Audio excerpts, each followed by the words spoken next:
Hi, it's Wasabi. Welcome back to the channel. Today's battle's on the Berlin map, and we've got FadingNeptune from Lemon Clan. He's in the AMX 13FL11. This was the free tank that you could get in the recent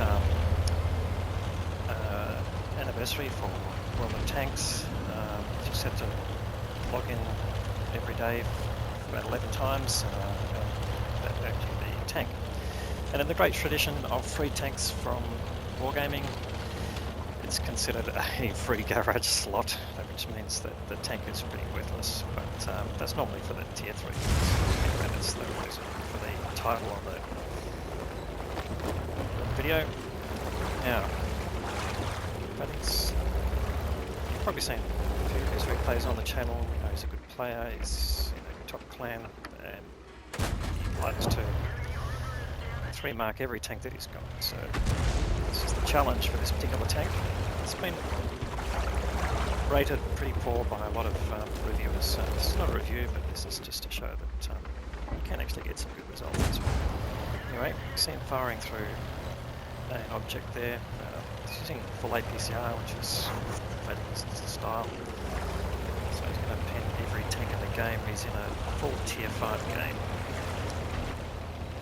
Looks like he's on the new Asia 1 server. This is a battle that happened today, so it's either on Hong Kong earlier or it's on the Asia 1 server, but so it's on Asia 1.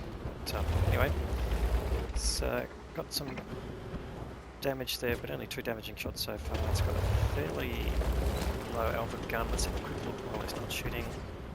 So average damage 110. There you go. Pen for the premium rounds 148, and pen for the standard round 108. So it's probably why he's using APCR anyway, not just for the pen, but also for the higher shell velocity. In any case, he's not going to have any real trouble with pen in this game, I would say, with the tanks in front of him. KB1's obviously strong frontal armor, but you can get around them and flank them quite easily if they're by themselves.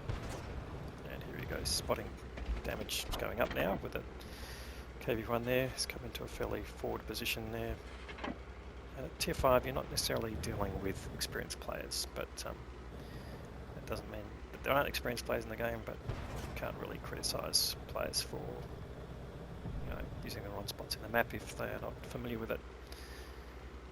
Oh, it's a cheeky shot that you could take there, but he decides not to, and it's probably not a bad idea. There's some light tanks around, he might get spotted, and he doesn't want to lose his health too early in the game. Oh, and here comes the AMX BAS. Now this tank that he's driving, the 13FL11, is sort of similar to the ELC BIS, but it's got the main difference is the gun on the ELC has actually got slightly higher alpha. Used to have 2 guns on there, a bigger gun with a turret that could rotate 180 degrees. This looks like he's using the standard gun and standard turret. Anyway, gets rid of him, which is a nice win. Didn't lose too many hit points there, which is always good. And KB1 still getting punished by Artie and TDs. Team's just taking slight hold of the game. They're 1 tank up, but reasonable amount of hit points as well. Advance. Fading is not content with just sitting there. He knows that probably the enemy FL11 is in the bunker here, and there we go, he is, and he's on fairly low hit points, so 2 shots and he's dead. Puts 1 in, might take hit point damage or he's running away. No, he puts a shot into Fading, but he's eaten on his tracks and bang, gets rid of him. So firing in the 3rd person view, they're always a very handy skill to have. It's not something I'm really great at, so it's something you've got to practice. Alright, T-34's coming in, that's blocking his exit. So he tells him to get out of the way. Not necessarily for his own benefit, but okay, got a SU-85 there. Puts a shot in, doesn't get spotted there, that's interesting. So the distance there, not too great, but obviously maybe the crew is not 100%. Puts another cheeky shot in there, goes for the roof of the SU-85. Shooting there. There's behind hard cover. Fading not content with sitting there and waiting for targets to pop up. He's going to be travelling around the map a bit here. Dodges a shot from the AEC, the British wheeled medium tank, as it's called, Tier 5.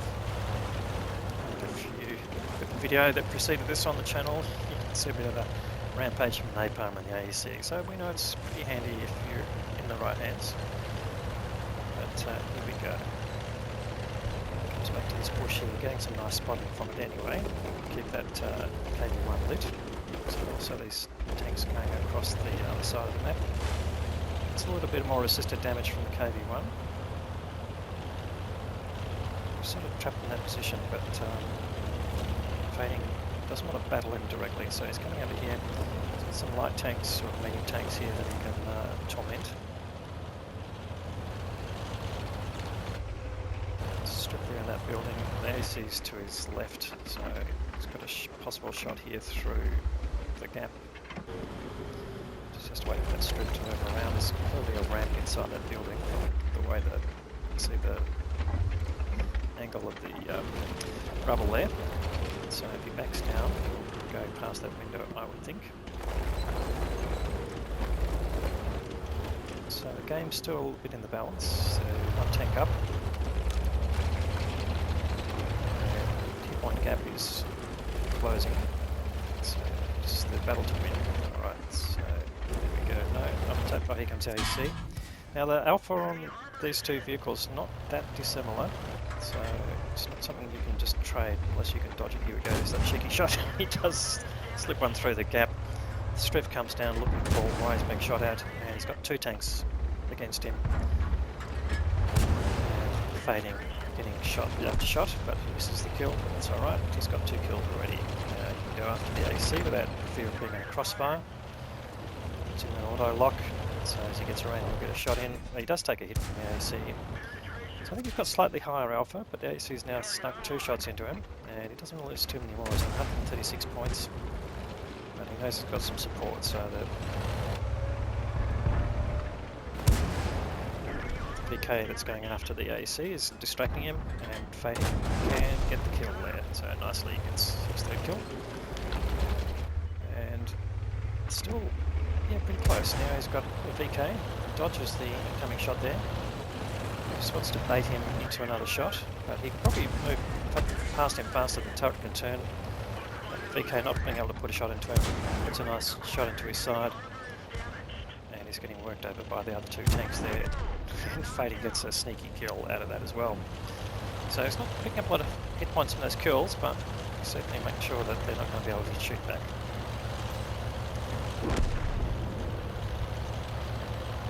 Alright, Strike 3 takes out the VK, and he spots him as part of that, so Fading not spotted yet, but he can put a shot into the Stug, or Stug, depending if you want to use your Germanic pronunciations. And now we've got, we can see that the KV-1 is on very low hit points too, so here's a potential kill as well, but get some more hit points out of this Stug before it disappears. Oh, he misses that shot, that's unfortunate, but he should get him this time as he crosses. Bang, and he gets another one. Takes him down to lower hit points. Now this is weird, so this happens in the game sometimes. So you can see 54% on top of the tank there. It should be showing the actual hit points of the vehicle, which is just really odd because the KV-1 was showing 21 hit points or whatever it's got. So that's a bug in the game. I've noticed that before. That's the first time I've really picked it out. But now that's KV-1 is showing 3%, so clearly a problem there. But anyway, slides another shot through a gap, so excellent shooting there.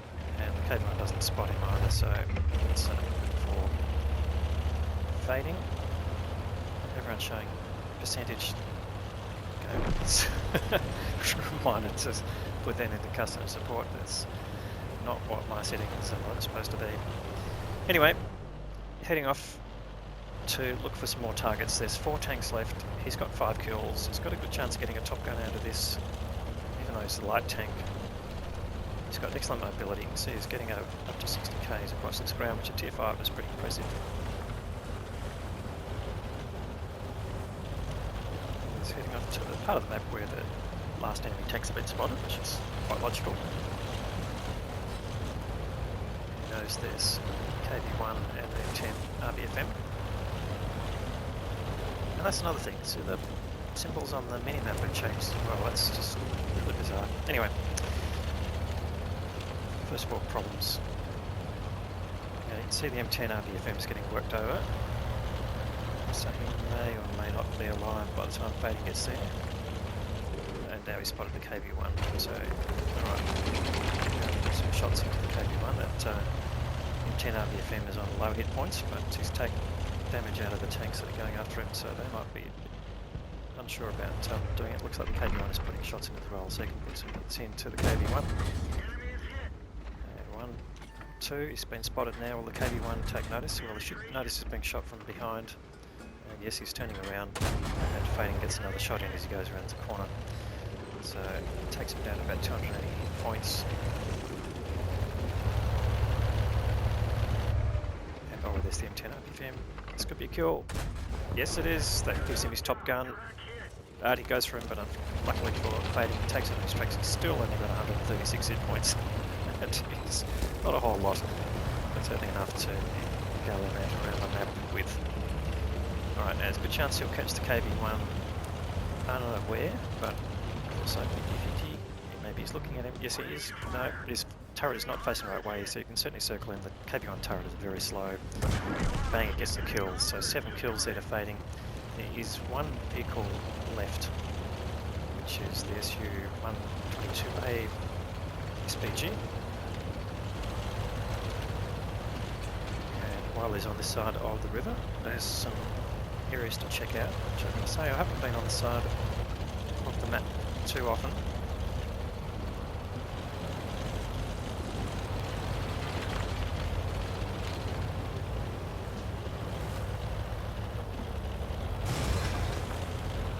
No one to be spotted here. His team indicating that A1 is a potential spot. Go up this ramp, but it won't take you anywhere. So nothing in the bushes. He would definitely proximity spot him if he was there. And the clock is ticking actually. It's nearly 2.5 minutes to go. There's not a whole lot of time, so we've got to make a decision. Are they going to find this RD and kill him, or do they need to cap out? So Fading asking us to check the A5 area. There's the other AMX 13FL11 on his side.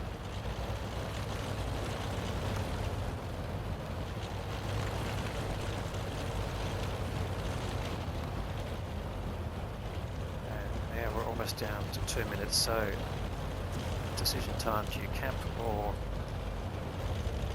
do you keep hunting? It's the 2-minute warning. And Fading issues that instruction to his team, capture the base. By the time he gets there, it'll be 1:30. I would think maybe even just a bit less, which means no one else caps and they don't find him. It's going to be a draw, so not something you want to have. But the T1 Heavy is not that far away, so he can make it, and the FL11 also could get across the map fairly quickly, so probably a reasonable chance as long as the players respond. But the other thing is, of course, as he's capping, it could draw the RT out, so that's a good possibility. So anyway, just trying to get hold of, oh there we go, this SU-122A has been spotted, they're taking hit points out of him, kill coming up, one more shot and he gets a kill. That's the end of the game, 8 kills. Very cheeky game, a lot of seagulling, but great result nonetheless. Well, he's pulled off the win in the end. 8 kills, a Radley-Walters medal, Top Gun of course for getting the first 6 kills, and the high caliber award, meaning he's had the biggest impact on the game.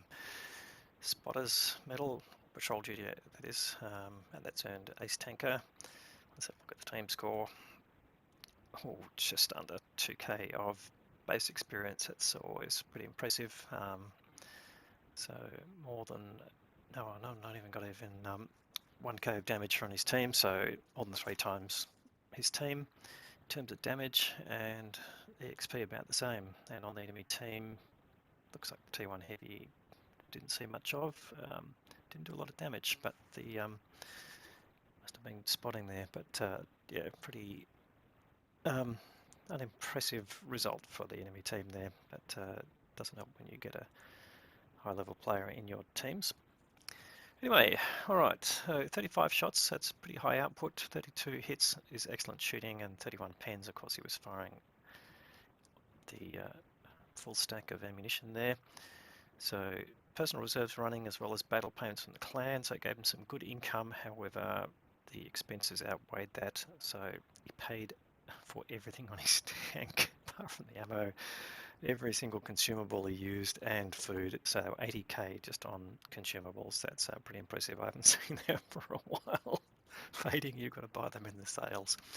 So it's a net loss of 11k. But anyway, great results and not bad for a free garage slot tank. Anyway, I hope you enjoyed that. I had a bit of fun watching it, as you can tell. If you haven't subscribed to the channel yet, please do that, and we'll have more great content to follow. So thanks very much for watching.